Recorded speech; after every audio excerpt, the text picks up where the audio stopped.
Selamat pagi bagi kita semuanya. Selamat kita beribadah kepada Tuhan. Kita sudah mengucapkan Tuhan kiranya setiap apa yang kita lakukan kepada Tuhan menyenangkan hati Tuhan dan mengagumkan Tuhan. Puji nama Tuhan. Saya juga akan menyapa kita yang ada di luar sana. Salam Indonesia, salam Nusantara dan salam sampai Merauke dan jangan sampai Pulau Rote. Mantal iman kita, mantal kasih kita, mantal pengharapan kita tentunya dalam Yesus Kristus menjadi Tuhan dan Juru Selamat kita dan Juru Selamat dunia. Jangan katakan bahwa Yesus itu bukan Tuhan, jangan katakan pula bahwa Yesus bukan Juru Selamat. Dia adalah Tuhan, Dia adalah Juru Selamat. Kalau engkau percaya, engkau akan diselamatkan. Kalau tidak percaya, engkau akan hukum. Yohanes 3 ayat 36 dan Yohanes 14 ayat yang ke-6. Akulah jalan dan kebenaran dan hidup. Tiada seorang sampai kepada Allah kalau tidak melalui aku. Dan dalam Kisah Rasul 4 ayat 12 dikatakan oleh Petrus bahwa dan keselamatan tidak ada dalam siapapun juga selain dalam Dia Yesus Kristus. Karena di bawah kolong langit ini tidak nama lain yang diberikan kepada manusia yang olehnya kita diselamatkan. Puji nama Tuhan. Mantap! Dan juga Yohanes 3 ayat 6 berkata, akulah jalan dan kebenaran dan hidup, tiada seorang sampai kepada Allah. Oh, sorry. Karena begitu besar kasih Allah akan dunia ini sehingga Ia mengaruniakan anaknya yang tunggal supaya setiap orang yang percaya kepadanya tidak binasa melainkan beroleh hidup yang kekal. Haleluya. Dengan hati percaya engkau dibenarkan, dengan mulut mengaku engkau diselamatkan dalam Roma 10 ayat 9 dan 10. Sebelumnya kita berdoa. Mari kita berdoa. Semoga kekuatan Tuhan, kekuatan firman, kekuatan Roh Kudus, kekuatan doa, kekuatan iman senantiasa menyertai setiap hidup kami dalam menjalani hidup ini Tuhan. Kami tahu betapa lemahnya kami tidak berdaya tanpa Tuhan, kami tidak dapat berbuat apa-apa dengan Tuhan. Dan itulah tanpa Tuhan, dan itulah sebabnya kami puji Tuhan. Kami butuh energimu, kekuatanmu, dan kuasamu, urapanmu dalam setiap kehidupan kami. Terima kasih. Sebentar kami akan mendengar firman-Mu, kami buka hati kami, dan biarlah Engkau menanamkan setiap firman-Mu dalam hati kami. Baik itu merupakan nasihat, teguran, janji, pengharapan bagi setiap kami. Biarlah itu bertanam kuat dalam setiap hidup kami, sehingga dapat kami aplikasikan di tengah kehidupan kami, untuk menyenangkan hati Tuhan. Dalam nama Yesus kami bersyukur dan berdoa. Haleluya. Amin. Puji nama Tuhan, kita akan membuka Kolose 2 ayat 6 dan 7. Kolose 2 ayat 6 dan 7.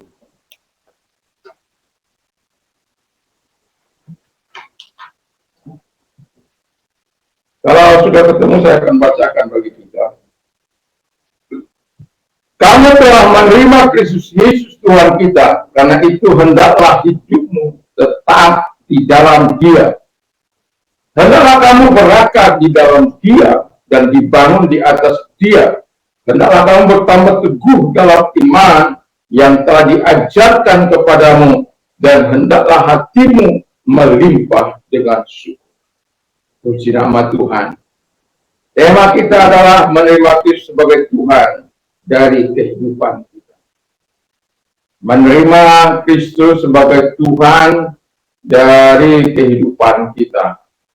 Tidak banyak orang yang menjadikan Tuhan di Indonesia ini, yang menjadikan Tuhan dalam kehidupannya.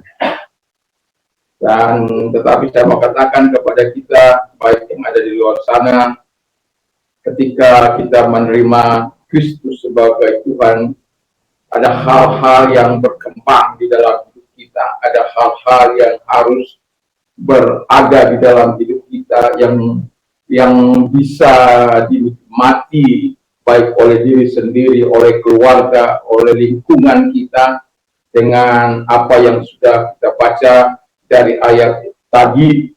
Maka kita yang pertama, ketika kita menerima Kristus sebagai Tuhan dari kehidupan kita, hidup ini harus tetap di dalam Dia, atau hidup kita harus tetap ada di dalam Dia. Jadi kalau kita menerima Kristus sebagai Tuhan dan dari kehidupan kita, tidak bisa tidak. Yang pertama, hidup kita tetap di dalam Dia. Yang namanya tetap itu tidak terpisahkan. Itu melekat kuat bagaikan perangko dan kertas yang sudah diistik, yang sudah dilem, ya, dan bagaikan pohon dengan ranting. Kalau batang itu ranting itu terpisah dari batang, maka dia akan mati. Nah, demikian juga kehidupan kita. Makanya dikatakan oleh firman Allah dengan jelas, kita harus tetap di dalam Dia. Jadi ketika kita menerima Kristus sebagai Tuhan dari kehidupan kita, nggak bisa katakan, oh, saya santai-santai saja. Kita harus tetap melekat kuat di dalam Dia. Nah, ketika kita melekat di dalam Dia, kita baca dalam Kolose 1 ayat 10 dan 2 Petrus 3 ayat 18. Di sana kita temukan bahwa kita menjadi, ketika kita ada di dalam Dia, kita harus hidup layak. Saya sudah kupas itu di dalam renungan harian YouTube saya. Bagaimana kita layak di hadapan Tuhan, terus kemudian bagaimana kita berkenan, ya. Lalu bagaimana kita memberi buah dalam segala hal, bertumbuh dalam pengetahuan tentang Allah dan tentang Yesus Kristus, dan taat dan menyenangkan hati Tuhan. Itu orang-orang yang tetap di dalam Kristus. Ada banyak orang seperti anak tinggal di tengah orang tuanya, belum tentu menyenangkan orang tuanya.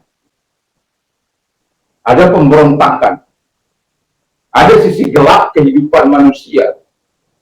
Tapi kalau kita di hadapan Bapa di surga, kita tidak bisa.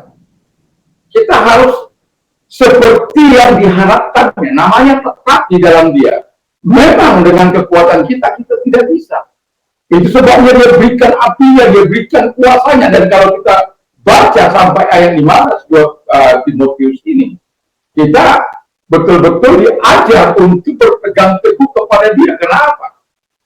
Kita ada di dalam Dia, melekat di dalam Dia. Dan karena itu kita memiliki pengaruh, memiliki kuasa di dalam Yesus.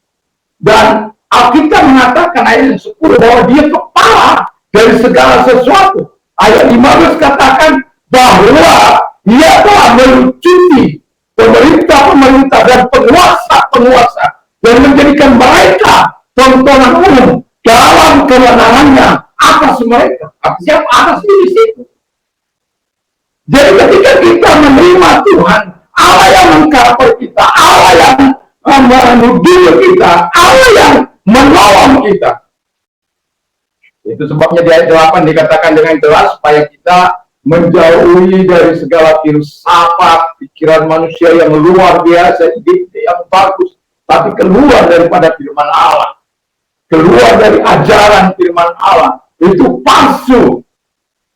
Dan juga menuruti ajaran turun-temurun, roh-roh nenek moyang, ya, nggak boleh. Atau ajaran-ajaran yang menyimpang dari ajaran Kristus.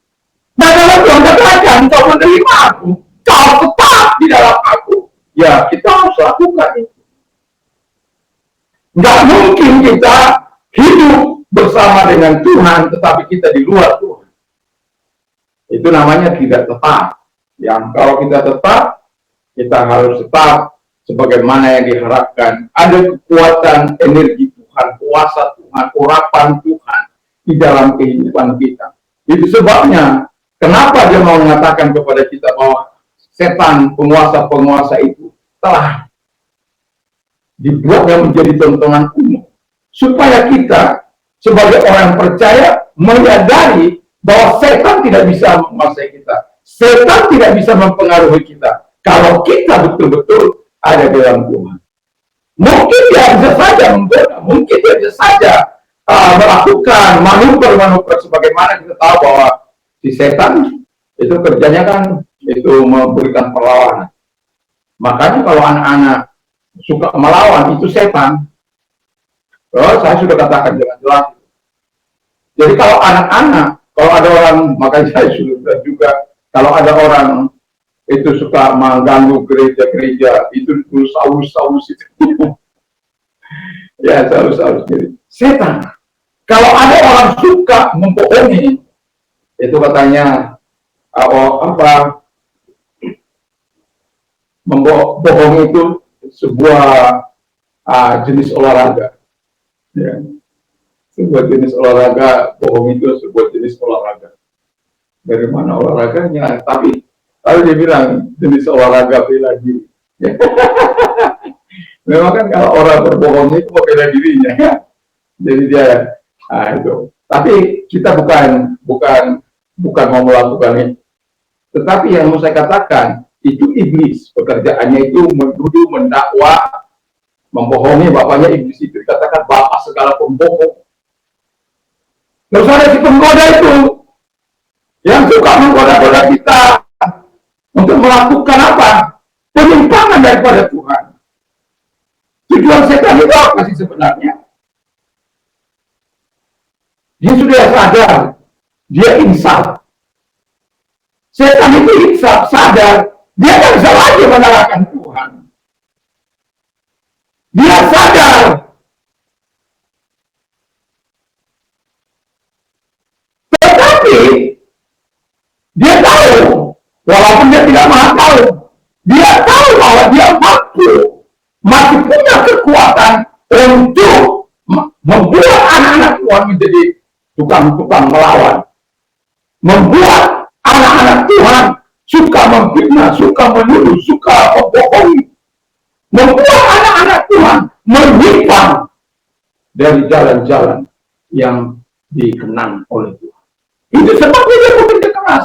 Makanya kita katakan perjuangan kita bukan melawan darah dan daging, tapi melawan pemerintah, penguasa, penghulu dengan gelap, dan roh jahat di udara. Itu sebabnya anak itu dalam Efesus 6 ayat 12. Ayat 10 nya dimulai. Hendaklah kamu kuat di dalam kekuatan kuasanya. Nggak bisa kita mengalahkan setan dengan kekuatan kita, nggak bisa. Kita nggak bisa menang walaupun kita mungkin dalam Tuhan kalau kita hanya leha-leha, tidak bisa. Jadi ketika kita menerima dia, hidup kita harus tetap di dalam dia. Jangan keluar. Kalau kita keluar akan disambar. Jangankan kita, Adam yang dekat sekali dengan Tuhan, yang bisa bicara langsung dengan Tuhan.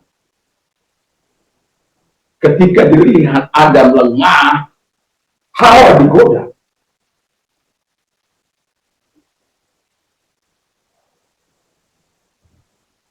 Jadi jangan menganggap bahwa kita sudah dalam Tuhan, sudah menerima Tuhan, kita tetap dalam dia, kita terus merasa hebat, kita waspada segala tipu daya dari si kuasa kegelapan itu. Dan itu sebabnya kita mengatakan kepada kita supaya ketika kita tetap dalam dia, kita berbuah di dalam dia. Yohanes 15 ayat 16. Bukan kamu yang memilih aku, tapi aku yang memilih engkau. Aku telah menetapkan engkau supaya pergi dan memberikan buah, dan buahmu itu tetap. Dan ketika engkau buah kita itu tetap, kita berdoa kepada Allah, kepada Bapa, doa kita didengar. Itu pentingnya kita tetap di dalam Tuhan. Yang kedua, kita dikatakan hidup kita berakar di dalam dia, bukan di luar dia. Penekanan saya tetap di dalam Yesus, kita berakar di dalam Yesus. Itu bagaikan kasih Tuhan yang mendasari kehidupan kita. Atau kalau akar menjadi menanamkan akarnya, akan menjadi kuat pohon itu, dan pohon itu tidak akan mudah tumbang. Atau seperti Alkitab katakan bahwa orang benar itu seperti pohon kurma. Kenapa dibilang orang benar itu seperti pohon kurma? Karena pohon kurma itu jarang tumbang dihantam badai sekeras apapun, karena kuatnya akar-akar mereka. Saya sudah pernah katakan bisa ratusan meter, bisa 400 meter ke dalam akar-akarnya untuk mencapai air. Supaya ketika dia mencapai air, dia punya kekuatan untuk naik ke atas. Dan ketika dia punya kekuatan untuk naik ke atas, mendobrak batu yang di atas dia, dan kemudian dia bisa naik ke atas dan memberikan buah yang jadi berakar. Itu penting. Kita katakan kalau kita dalam Efesus 3 ayat 17, berakar serta berdasar di dalam kasih, berakar dalam kasih, berdasar di dalam kasih Tuhan. Jadi tidak jauh-jauh dari situ. Dan kalau kita ada di dalam Tuhan, ada di dalam kuasanya, saya yakin dan percaya kita tetap bisa melakukan. Dan saya mau mengatakan kepada kita, ketika kita tinggal dalam Tuhan, sadarilah bahwa kuasa Tuhan itu tinggal dalam. Ketika engkau berakar di dalam Tuhan, sadarilah kuasa Allah itu tinggal dalam hidup. Karena apa? Firman Allah dalam satu Kisah Rasul 1 ayat 8. Dan ketika kamu menerima Roh Kudus, kamu akan menjadi saksiku di Yerusalem, di seluruh Yudea, Samaria, sampai ke ujung bumi. Ya. Ayat 28 dalam Kisah Rasul Matius 28 dikatakan dengan jelas di sana bahwa aku menyertai engkau sampai kesudahan zaman. Ayat 18-nya, segala kuasa telah kuberikan kepada gerejanya diberikan. Karena itu kalau dalam bahasa go, therefore, pergilah dengan apa yang dengan di atas, dengan kuasa itu. And make disciple of all the nation. Dan buat semua bangsa menjadi muridku. Dan bukan itu saja, baptizing them in the name of the Father and of the Son and the Holy Spirit. Jadi baptiskan mereka dalam nama Bapa, Anak dan Roh Kudus. Kalau Matius 16 ayat yang ke-15 dikatakan, 16-17 dikatakan di sana, kalau orang, ayat 16 ya, kalau mereka dibaptis, percaya dan dibaptis, mereka akan diselamatkan. Mereka tidak percaya dan tidak dibaptiskan, dan mereka akan dihukum. Jadi jelas. Jadi kita berakar di dalam Tuhan itu membuat Tuhan memberikan segala-galanya. Karena Tuhan tidak ingin mempermalukan diri kita, dan Tuhan juga tidak ingin dia dibully. Katanya anak Tuhan, katanya anak Yesus Kristus, tapi hidup aku. Doa aja nggak mau, firman aja Tuhan, nggak baca firman aku. Kalau enggak karena ya sudah. Ya. Kalau orang berakar, dia nggak perlu disuruh, dia akan cari itu, karena dia perlu bertumbuh. Kalau makan saja 3 kali satu hari, bahkan lebih, belum lagi camilan lain, supaya apa, kita bertumbuh sehat, gemuk, kuat. Saya tidak makan 3 kali. Paling apa saya makan, kalaupun 2 kali itu, ketika saya mengurangi jatah siang saya, baru saya makan, itu pasti lapar saya. Tapi kalau saya cukup makan, 1 kali saja. Dan saya bersyukur karena apa? Tubuh saya ya, saya bersyukurlah. Saya olahraga, saya melakukan aktivitas olahraga itu cukup kuat, ya. Walaupun 2 hari ini saya tidak olahraga, saya merasa agak sedikit nggak enak gitu. Tetapi saya tetap mau melatih tubuh saya supaya tetap sehat. Ya. Sama dengan ketika hidup ini, saya mau terus berakar kuat di dalam. Makanya ketika saya berolahraga itu, saya mencari tempat yang tidak, istilahnya dari sini muter ya kira-kira 8 kilo lah, ya, karena muter dari sini sampai ke Masjid Raya, terus muter ke Rendike, balik kemana. Karena saya pernah mengakomodir mobil saya itu 8 kilo. Saya pikir cuma 4 kilo, ternyata 8 kilo. Dan selama itu saya membaca firman Allah atau memperkatakan firman Allah. Karena apa? Saya tahu semakin saya memperkatakan firman Allah itu, semakin bergairah hidup saya di dalam hidup. Nah, yang ketiga kata firman Allah, hidup kita dibangun di atas Dia. Jadi sebelum kita masuk sampai kepada Dia, kita baca dulu Efesus. Baca dulu seseorang Efesus 2 ayat 20-23. Efesus 2 ayat 20-23.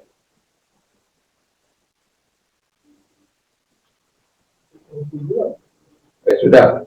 Efesus 2 ayat 20-22 yang dibangun di atas dasar para rasul dan para nabi dengan Kristus sebagai batu penjuru.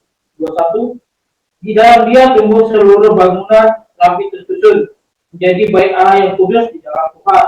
22 di dalam Dia kamu juga turut dibangunkan menjadi tempat kediaman Allah di dalam. Nah, hidup kita harus dibangun di atas ajaran para rasul-rasul. Ya, kita tahu ajaran rasul-rasul dan para nabi itu berpusat pada Kristus. Itu sebabnya siapapun yang mengajak kita di luar daripada ajaran Yesus Kristus, bahkan dikatakan malaikat sekalipun oleh Paulus, bahkan oleh dia kalau dia menyimpang dari ajaran Yesus, tidak perlu diterima.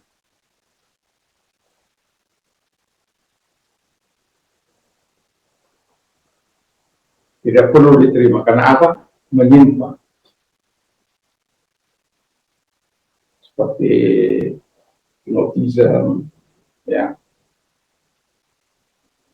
Itu tidak perlu diterima. Dari kata pengetahuan, gnosis. Yang orang seolah-olah dengan pengetahuan itu bisa mendapatkan keselamatan. Tidak bisa kita dengan pengetahuan kita mendapatkan keselamatan. Tidak bisa kita sempurna dengan pengetahuan itu. Dia bertumbuh dalam kebenaran, pengenalan akan Tuhan, dan pengetahuan akan Dia, itu harus. Tetapi kalau Tuhan kita kesampingkan oleh karena pengetahuan yang kita miliki itu tidak sehat. Dan ajaran para nabi juga demikian. Nah, itu sebabnya dikatakan Yesus itu mengajar kita, memberikan yang terbaik bagi kita, memberikan teladan bagi kita, memberikan contoh bagi kita. Itu sebabnya kalau Anda membaca khotbah di bukit dari Matius 5 ayat Matius 5 sampai Matius 7 ayat 28, 29, 27, 28, 29 itu mengatakan, maka Yesus mengakhiri pengajarannya itu, mereka takjub akan pengajaran itu. Setiap kali saya membaca ayat ini, ya, terus terang saja, saya akan berkata kepada Tuhan, saya tidak ingin sekedar hanya sebagai pengajar, yang tidak bisa memberikan pengaruh, yang tidak bisa memberikan sebuah motivasi kepada orang untuk bangkit. Dan saya ingin ada orang-orang yang ketika ada di bawah saya itu betul-betul memberikan dampak. Mereka ketika saya mengajar, maka dampak yang mereka nikmati. Saya beberapa 2 minggu ini, saya bilang ke kelas, di kelas yang saya ajar dari awal kita datang, ya, supaya kita sempat belajar bahasa Jepang dan bahasa Inggris. Karena saya tahu kepala sekolah saya mengambil bahasa Jepang itu, tapi anak-anak tidak pernah diajar dengan bahasa Jepang. Padahal itu sesuatu yang sangat penting bagi mereka. Dan saya pada akhirnya mengambil untuk di tengah-tengah kesempatan itu untuk memberikan pengaruh saya kepada anak-anak. Walaupun ya ada satu yang belum karena merasa ini tidak ada hubungannya ini, ya.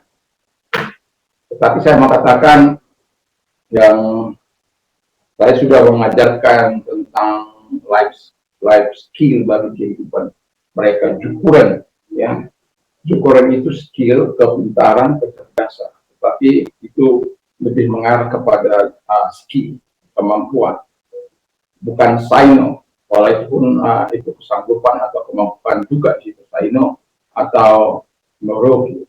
Norokyo itu sama, tetapi itu jukuran itu sudah sampai pada tahap di mana bisa dia mempunyai nilai jual, ya, dia bisa menggunakan itu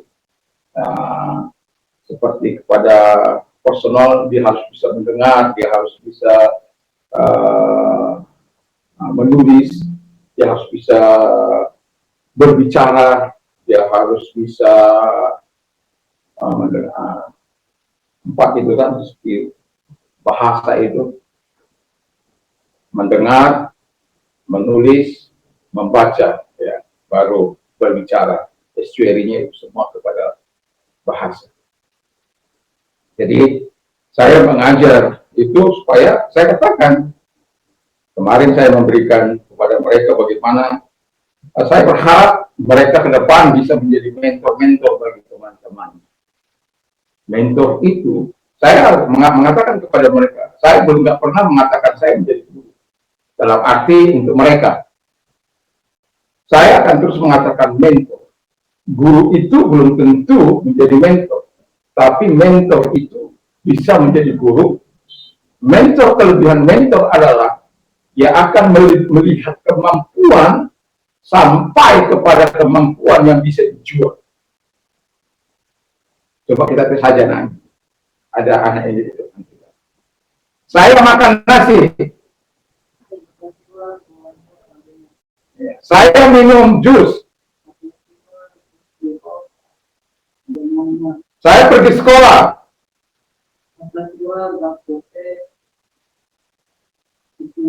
Saya pulang sekolah.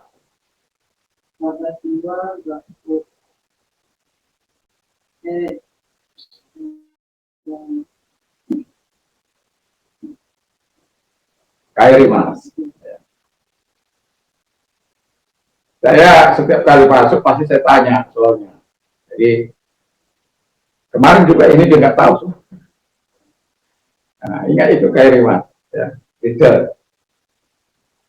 Nah, jadi kenapa kita harus mengingatkan anak-anak terus menerus sampai mereka mengetahui ketika kita berbahasa Inggris, mereka bisa berbahasa Jepang. Atau kita berbahasa Inggris, mau kita minta mereka bahasa Jepang, mereka bisa. Kita bahasa Inggris, minta mereka bahasa Jepang bisa. Atau kita bahasa Jepang, kita minta mereka menerjemahkan, bisa. Itu harapannya, kan itu.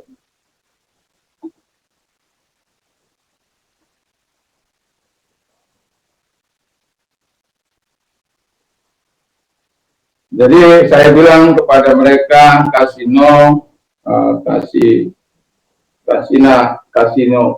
ya, kasih koi, nah itu jadi orang yang bijak, ya kan, bakana itu orang yang bodoh. Nah, ketika kita dibangun di atas dia, ada tujuan Tuhan membangun kita. Seperti yang kita baca tadi dalam Efesus 2 ayat 20, ada tujuan Tuhan mengapa kita dibangun. Apakah asal-asal benar ya sudah kamu mau jadi itu? Tidak, ada tujuan Tuhan membangun kita itu. Ada tujuan firman membangun kita itu. Dikatakan menjadi bait Allah yang kudus. Itu yang pertama. Sehingga sejalan nanti dengan 1 Petrus 1 ayat 15-16, hendaklah seluruh hidupmu kudus.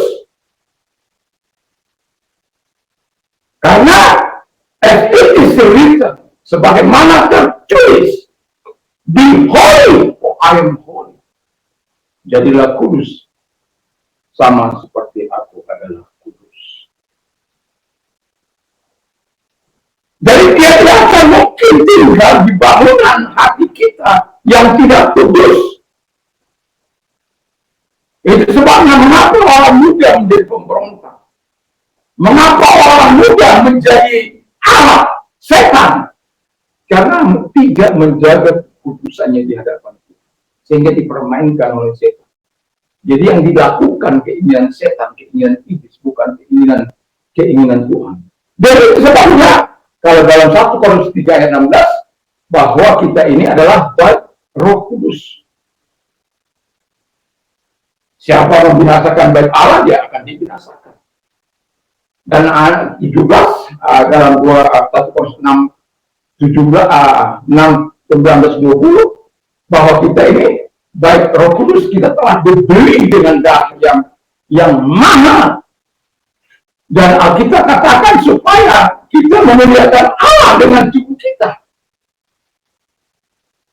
Itu sebabnya Yesus membangun kita menjadi baik Allah yang kudus di dalam Tuhan, ya, bukan di dalam yang lain, di dalam Tuhan. Sebab menerima Kristus sebagai Tuhan dalam kehidupan kita, dialah yang menjadi motor penggerak, dialah menjadi pengurus kehidupan kita, dialah menjadi penolong kehidupan kita dari segala apapun yang kita butuhkan. Yang terakhir dari kata tujuan Tuhan itu adalah tempat kediaman Allah di dalam Roh. Itu sebabnya dia kudus, supaya Allah kita kudus, supaya Allah itu berdiam dalam hati kita. Supaya Allah itu, coba salah seorang membacakan 1 Yohanes 3 ayat 24.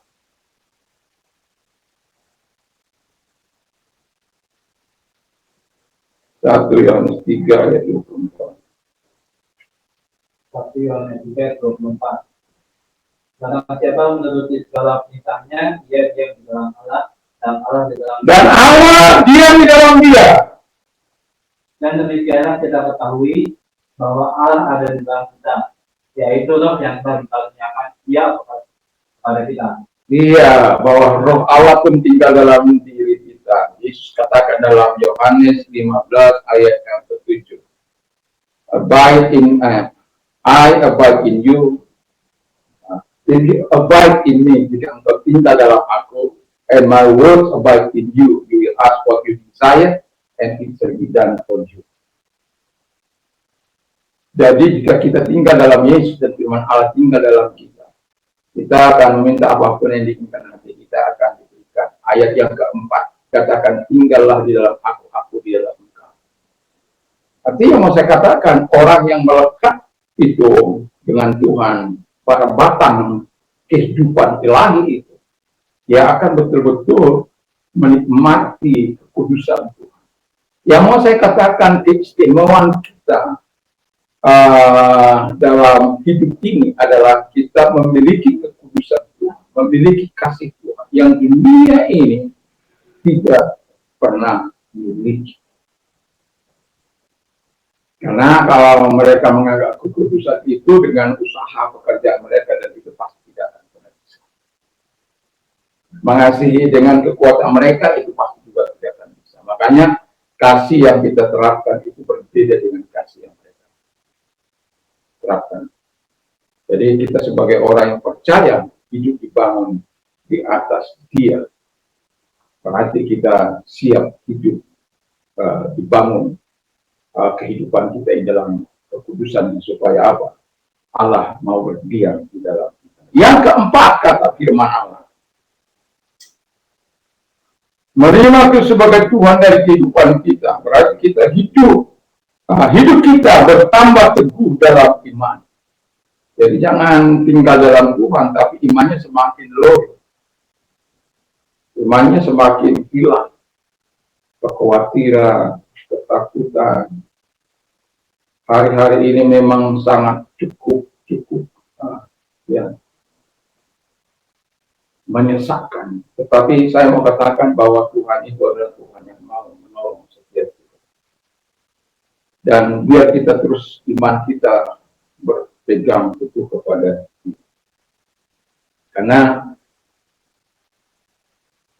ketika kita terus beriman kepada Dia, kita tidak akan kekurangan pertolongan, tidak kekurangan keselamatan. Kita masih ingat bagaimana seorang janda yang tidak takut, seorang hakim yang tidak takut Tuhan, dan ada seorang janda yang tidak yang meminta bela perkaranya kepada hakim yang tidak takut Tuhan. Ya, Tuhan aja nggak ditakuti. Bayangkan kalau Tuhan nggak ditakuti, siapa lagi? Tetapi wanita ini dia taubat takut Tuhan. Saya datang aja di mana orang ini ada, dia ada di situ. Di pasar antar istrinya dia ada di situ. Di lapangan golf dia ada di situ. Main bola tas. Ada juga bola tas. Ada lah ya.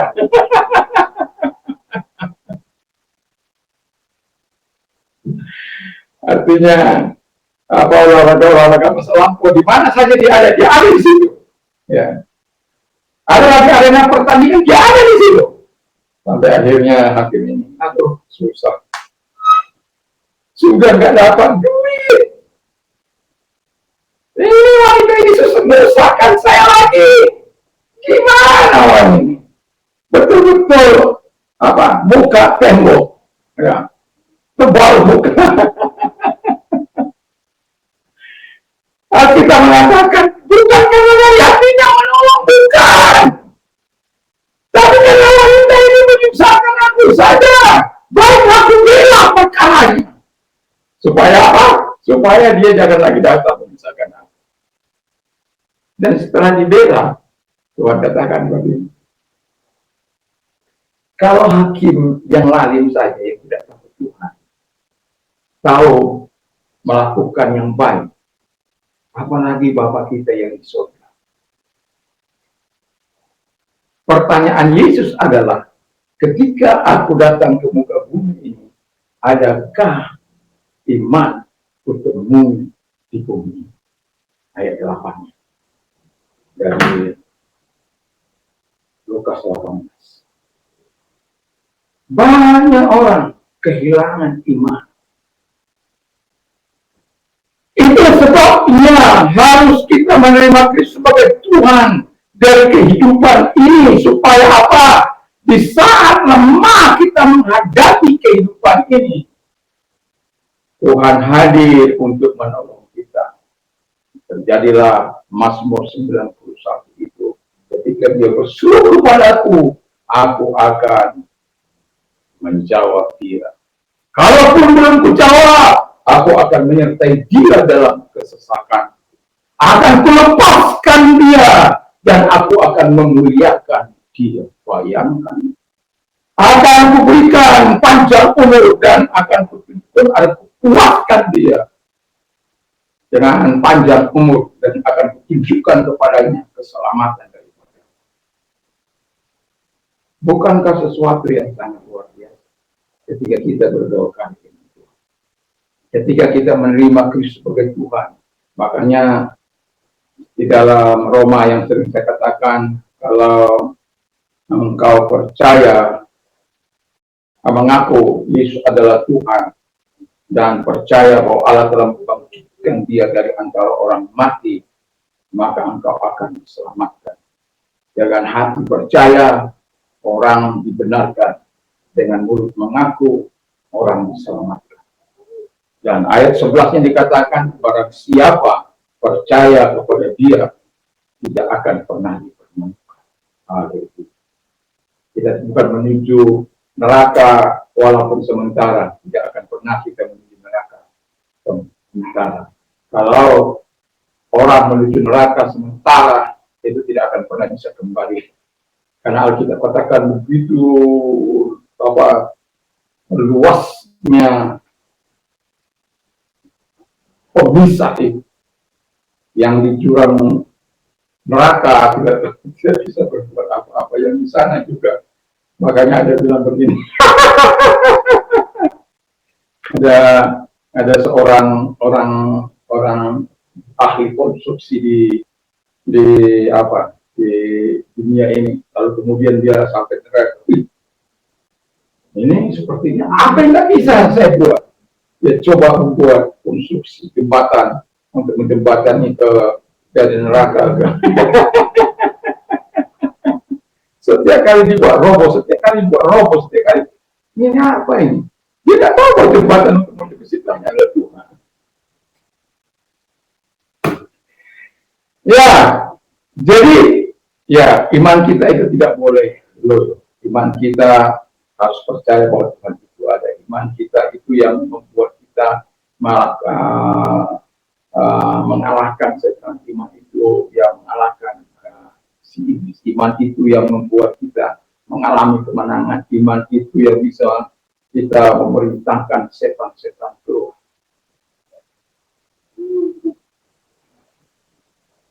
Kalau anjing saya sudah tidak mau taat, saya akan hitung 1. Itu kalau sudah tanda 1 itu sudah mereka lihat dulu, kalau masih main. 2. Ada yang sudah datang. Tapi ada ini si bengel, si Don, gitu. Sesuai dengan namanya sih. Itu keras kepala itu. Enggak. Nanti sudah 4, mau 5, dia lari langsung masuk bus. Dia bangun. Karena dia tahu kalau 5 pasti dia nggak akan lewat itu. Ini kan sudah 5 sudah. Bos saya akan cabut saya daripada saya dicabut lebih baik. Karena kalau orang bilang apa? Saya bilang, jangankan anjing, setan pun tunduk.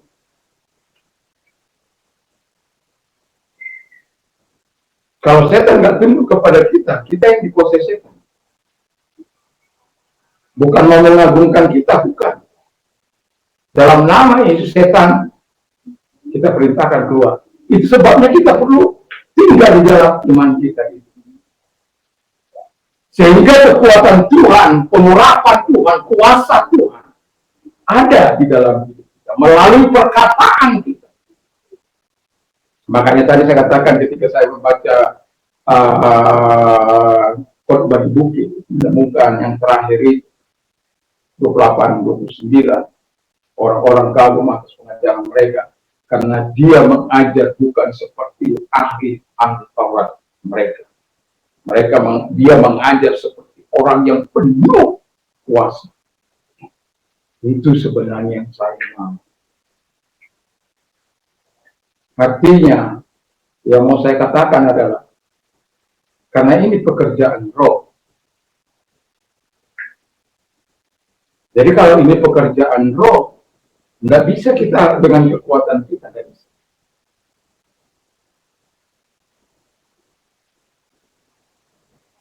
Kita harus dengan kekuatan roh. Itu sebabnya seringkali saya katakan dalam khotbah saya, di era sekarang ini, HP itu bisa menjadi alat Tuhan, dan bisa juga menjadi alat setan. Kenapa? Orang bisa lihat apa itu guru-guru itu. Ada orang sementara orang katakan, ya nggak apa-apa kok itu. Orang itu kan hanya just a movie.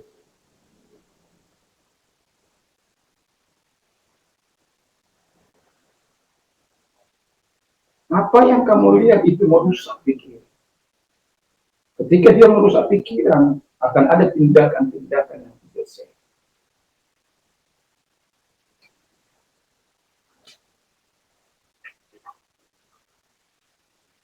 Jadi, di tempat-tempat tersembunyi, makanya saya katakan, the eyes of the Lord are in every place. Beholding the wicked and the good. Mata Tuhan ada di segala tempat.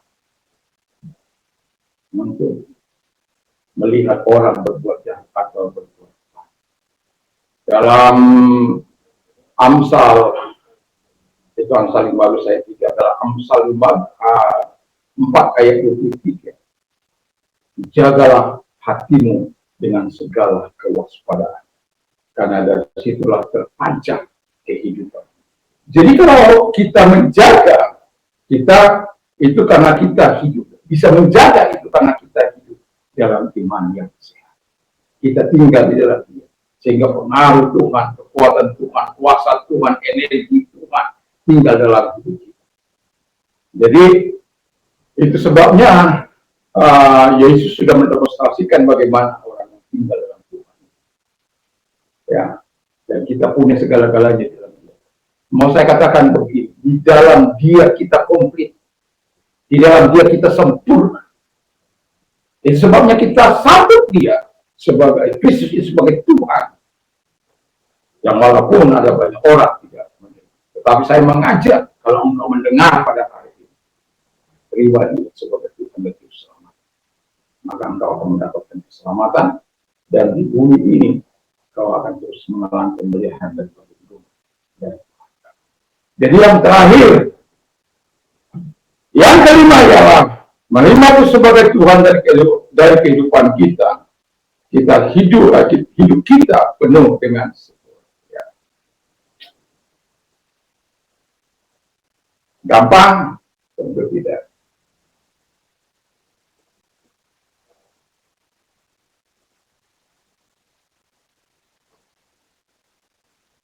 Mengucap syukur. Mazmur dalam Mazmur 119 ayat 62 dikatakan, at midnight I rest to give you thanks as your righteous laws. Jadi pada tengah malam aku bangun untuk memberimu ucapan syukur sebagaimana Tauratmu yang adil, kata Tauratmu yang adil. Pertanyaan saya, apakah kita pernah tengah malam bangun hanya untuk mengucap syukur kepada Tuhan? Atau kita habis pagi, tidur langsung bangun pagi? Ataukah kita pernah di tengah-tengah ketiduran kita itu, kita datang kepada Tuhan dengan sengaja kita datang mengucap syukur kepada Allah. Ini penting.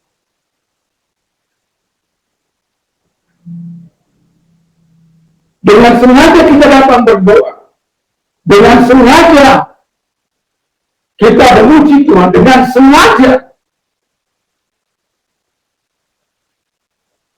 Kalau berbuat kesalahan sengaja kan nggak boleh. Kita pukul orang sengaja kan nggak boleh. Tapi kalau kita memuji Tuhan dengan sengaja, itu sangat diharapkan Tuhan. Sangat Tuhan mau nih bersyukur kepada Tuhan. Sangat Tuhan mau nih berdoa kepada Tuhan dengan sengaja, membaca firman Allah dengan sengaja.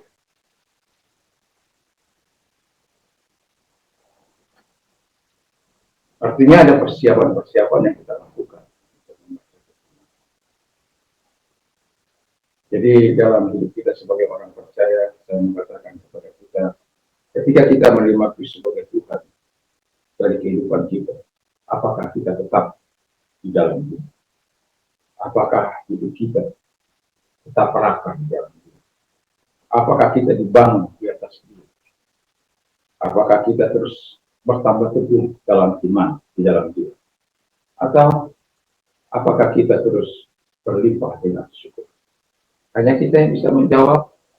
Tetapi bila kelima hal ini kita miliki, saya yakin dan percaya Tuhan yang akan menolong kita, dan Tuhan yang akan menyatakan segala kuasanya bagi kita untuk menundukkan setan-setan, roh api dari Tuhan akan terus ada dalam setiap kehidupan kita sebagai orang yang percaya, dan api yang kudus itu akan terus menyala dalam setiap kehidupan kita, supaya apa? Nama Tuhan kita dimuliakan dalam. Coba salah seorang bacaan terakhir dalam Mazmur 2 Petrus 3 ayat 18. Sebagai ayat terakhir 2 Petrus 3 ayat 18. Dan sekaligus dalam 1 Petrus 2 ayat 8. 2 Petrus 3 ayat 18. Tetapi bertumbuhlah dalam kasih karunia dan dalam pengenalan akan Tuhan dan Juru Selamat kita, Yesus Kristus. Baginya kemuliaan sekarang dan sampai selama-lamanya. 1 Petrus 1 ayat 8. 1 Petrus 1 ayat 8. Sekalipun kamu belum pernah melihat dia, namun kamu mengasihinya. Kamu percaya kepada dia, sekalipun kamu sekarang tidak melihatnya. Kamu bergembira karena sukacita yang mulia dan yang tidak terkatakan. Bukan.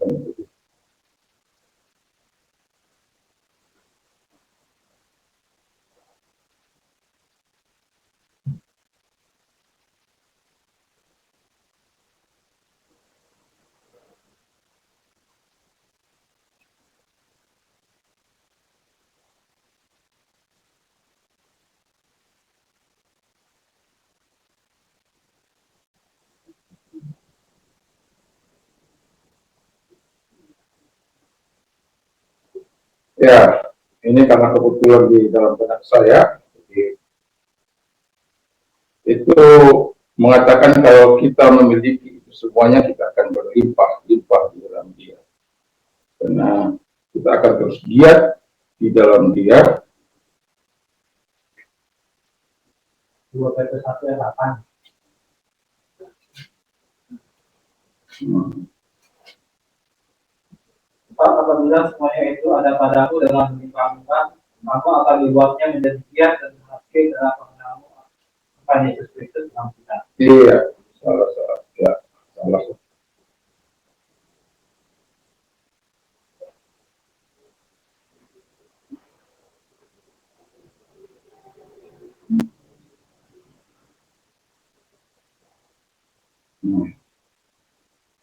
Baik, sebab apabila semua itu ada padamu dengan berlimpah-limpah, kamu akan dibuat menjadi giat dan berhasil dalam pengenalan akan Yesus Kristus, Tuhan kita.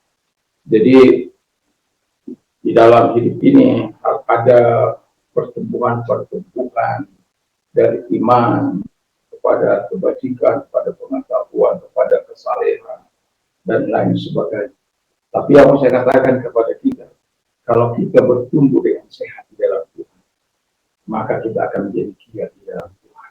Dan itu yang perlu kita cek dalam hidup kita. Apakah kita betul-betul bergairah di dalam Tuhan? Apakah kita betul-betul hidup sungguh-sungguh di dalam Tuhan? Ataukah hanya sekedar sandiwara dalam hidup ini? Jangan bersandiwara di hadapan Tuhan.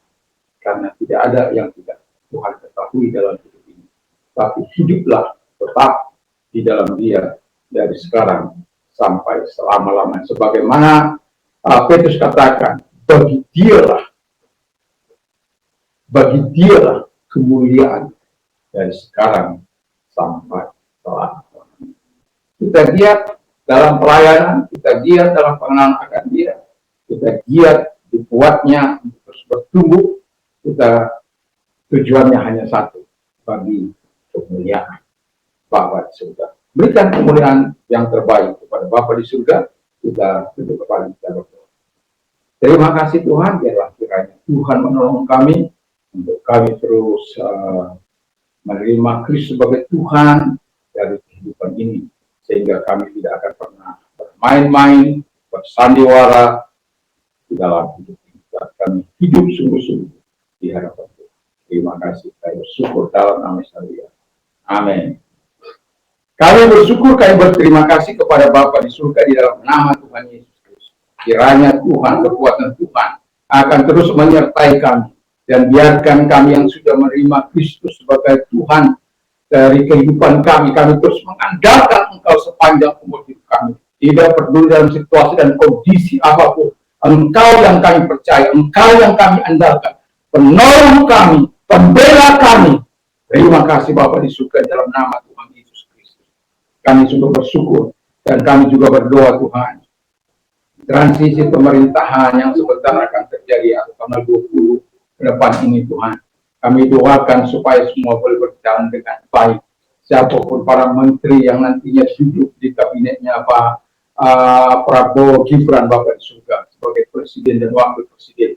Kami doakan supaya mereka adalah betul-betul orang-orang yang punya kemampuan, dan bukan hanya itu Tuhan, mereka betul-betul takut akan Tuhan sehingga mereka bukan mencari kesempatan untuk menjadi koruptor dalam jabatan mereka, menyalahgunakan kekuasaan yang mereka miliki, Bapa di surga. Hancurkan semuanya itu bila ada niat-niat yang seperti itu, Bapa di surga. Kami butuh pemimpin-pemimpin yang takut akan Tuhan, pemimpin yang betul-betul mencintai rakyatnya dan dicintai oleh rakyatnya. Terima kasih Bapa di surga, sehingga mereka ada bukan mempersulit rakyat, tetapi mempermudah rakyat dan membantu rakyat untuk mengatasi segala persoalan-persoalan masyarakat Indonesia dari Sabang sampai Merauke, dari Miangas sampai Pulau Rote, sehingga terjadi damai sejahtera yang daripada Tuhan. Terima kasih. Kami juga berdoa buat gereja Tuhan dimanapun ada, diberkati oleh Tuhan sebagai pendukung dalam doa bagi bangsa dan negara ini. Doa kami naik kepada-Mu Tuhan, sehingga gereja mau tetap dalam pemeliharaan dan perlindungan Tuhan.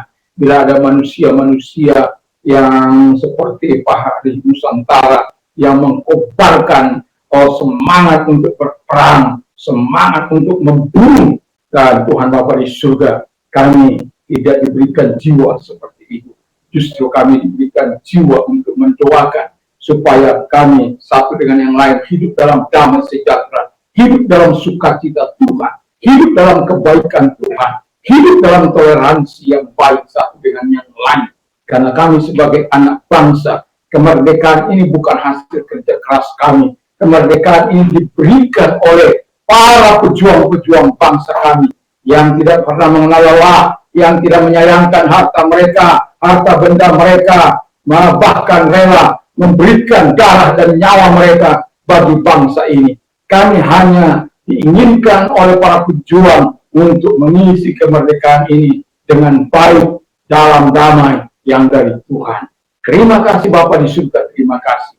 Dan biarkan gereja terus akan berdoa bagi bangsa dan negara ini. Dan kami juga berdoa buat orang-orang muda, diberkati Tuhan Bapa di surga dengan mereka apapun tujuan mereka untuk bekerja, Tuhan menolong mereka, atau sebagai kreator-kreator muda Bapa di surga. Kami doakan sehingga mereka betul-betul dapat menciptakan lapangan pekerjaan, bukan seorang pemalas, bukan orang-orang yang hanya duduk diam, tetapi sungguh-sungguh mau bekerja, mau melakukan yang terbaik dalam kehidupan mereka. Terima kasih Bapa di surga, dan kami juga berdoa buat mereka-mereka yang sekolah, Tuhan memberkati dengan situasi kondisi perekonomian bangsa kami ini. Kami doakan kiranya Tuhan boleh di bawah pemerintahan Pak Prabowo Gibran semakin baik, dan kami boleh melewati masa-masa krisis kami Bapa di surga, dan kami berdoa supaya pemerintah cakap untuk membuat lapangan pekerjaan dari Sabang sampai Merauke, dari Miangas sampai Pulau Rote. Terima kasih, kami percaya kepada-Mu Tuhan. Dan mereka-mereka yang sakit, kalau Engkau sedang sakit, dalam nama Tuhan Yesus, percayalah bahwa Engkau mampu didatangi oleh Tuhan, dan ketika Engkau percaya, maka Tuhan akan menyembuhkan Engkau. Kalau Engkau orangnya, angkat kedua tanganmu, serahkan diri kepada Tuhan. Mari kita berdoa dalam nama Tuhan Yesus Kristus. Segala sakit penyakit yang mereka derita, aku perintahkan keluar, dan oleh biru daripada Tuhan Yesus Engkau sembuh, oleh kuasanya Engkau sembuh apapun sakit penyakitmu, karena Tuhan tidak mengenal jarak, ruang maupun waktu. Dia mampu menjamah Engkau dan menyembuhkan Engkau saat ini. Terima kasih Tuhan. Dan kalau Engkau sedang mengalami pergumulan, Yesus berkata, "Mari kepada aku, hai kamu yang letih lesu dan berat, aku akan memberikan kelegaan bagi." Apakah Engkau sedang berletih lesu? Datang pada Tuhan. Apakah Engkau sedang banyak masalah? Sebagaimana Mazmur 119 ayat 107.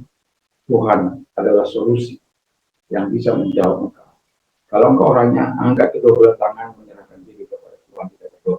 Tiga tangan-tangan yang diangkat kepada-Mu Tuhan, Kau menolong mereka, memberkati mereka di dalam nama Tuhan Yesus Kristus, supaya mereka tetap menikmati kebaikan Tuhan, menikmati pertolongan Tuhan. Mereka dapat berkata, terpujilah Tuhan yang telah menolong kami keluar dari kesulitan-kesulitan kami. Terima kasih Bapa di surga.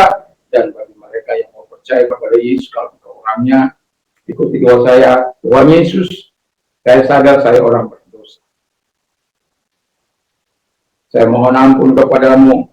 Saya mengakui segala dosa, pelanggaran, kejahatan yang telah pernah aku perbuat. Aku mengakuinya di hadapan Tuhan. Mari Engkau menyucikan aku dengan kuasa darah-Mu yang kudus itu. Terima kasih buat pengudusan, penyucian. Karena setiap orang mengaku, Kau sucikan. Engkau tidak ingat lagi pelanggaran-pelanggaran yang pernah aku lakukan. Terima kasih Tuhan. Terima kasih juga buat hidup yang kekal yang Kau anugerahkan kepada kami yang percaya kepada. Terima kasih Bapa. Terima kasih Roh Kudus. Dalam nama Yesus Kristus. Terima kasih, kami tetap yakin akan percaya Tuhan akan terus memelihara setiap anak bangsa, memelihara bangsa ini, memelihara gereja-Mu, memelihara kami semua, masyarakat, diberkati, apapun pekerjaan mereka diberkati oleh Tuhan. Terima kasih, kami bersyukur dalam nama Tuhan. Sekarang pulanglah dengan membawa damai sejahtera kepada Tuhan Yesus Kristus. Kecintaan Bapa dalam surga, persekutuan kuat kuasa Roh Kudus, menyertai mulai saat ini sampai selama-lamanya. Biarkan api Tuhan, api Roh Kudus itu terus menyala dalam setiap hidup kita. Terpujilah Engkau, kami berdoa dan bersyukur dalam nama Yesus. Amin.